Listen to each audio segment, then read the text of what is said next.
Chris Elder.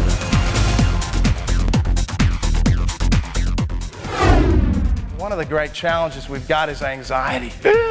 Raise your hand if you've had anxiety in the last 2 years.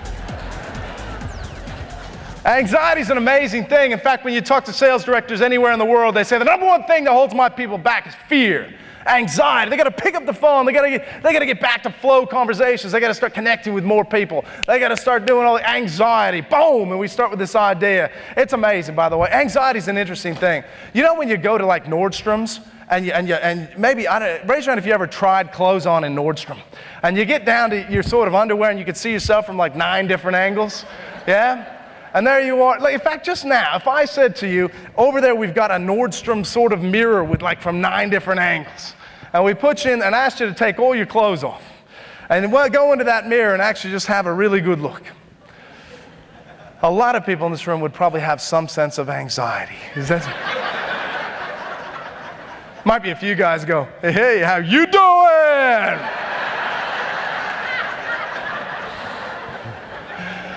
Most people probably gonna have some sense of anxiety, at which time it's interesting what happens. For some people, they might go, oh, I'm not happy with the way that body looks. I'm going to go to the gym, yes. And they go off. But most people, the reality is they go, I'm gonna go drink wine. Because what happens for anxiety is it leads to the cannot be bothered. It's a good Australian saying, I can't be bothered, mate. I'd love to help you out, but I can't be bothered, mate. Can't be bothered. Can't be bothered.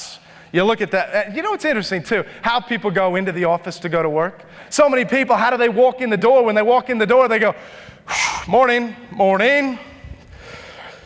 And they get to their desk, you know. And the first sign you're not ready for the day, by the way, and you got that anxiety, and you look at the list of people you're supposed to call, and you go,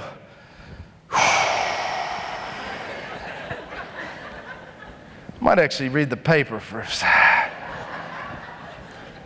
People get anxiety, the first thing they do is they typically get the cannot be bothered. The problem with the cannot be bothered is then what happens is that, you remember that guy walks in and he goes, oh yeah, today's my birthday. Hey man, how's your morning? Yeah, good? Mine's great. 2 listings, 2 sales, I rock, man.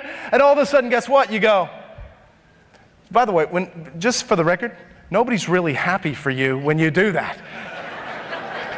I love those coffee conversations where you go, you know, where people are there and they're having a coffee in the morning sitting around. Very rarely when somebody's bragging about their success is the other person actually really genuinely happy for them. A lot of times what happens is they feel this, they feel guilty. And when people feel guilty, they don't actually get nicer. You would think guilty people get nicer, but they don't. Guilty people get snappish. They move into this negative state, which I call snappishness. It's a defensiveness. And I want you to notice that what happens when we feel guilty, we move into snappish. Instead, I've taken a good look at people.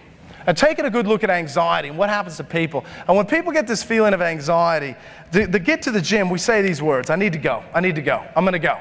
Boom, and once you go to the gym, and what happens is you take action, right? Hardest thing about getting to the gym is what? Getting to the gym. Once you get to the gym, you walk out and you have a sense of something. And this sense of something, I believe, is actually the driver for human behavior. And I'll say that again. This sense is actually the driver for human behavior. And it's this. When you walk out, you go, and you actually have a sense of relief. I think happiness is actually the byproduct of relief. At its pinnacle, by the way, people say all the time, I want financial security, I want money, I want financial freedom. At its pinnacle, what does financial freedom actually give you? At its pinnacle, financial freedom gives people what? A sense of relief. At its pinnacle, by the way, people say, I want relationship security, I want relationship security. At its pinnacle, what does relationship security actually give you? It gives you a sense of looking at that person and actually having the sense of, this is the person I want to spend the rest of my life with. You watch people that have non-anxious presence. Let me ask you this, you ever worked in an organization that had an anxious leader? Show me an anxious leader, I'll show you an anxious sales team. Show me an anxious parent, I'll show you an anxious child. Show me an anxious partner in a relationship, I'll show you another anxious partner. Anxiety begats anxiety, and anxiety repels. I'll say that again, anxiety repels. The most important words you say all day are the words you say to yourself about yourself when you're alone by yourself. The most important words you say all day are the words you say to yourself about yourself when you're alone by yourself. And in those moments of non-anxious presence is when you're at your best. Elder.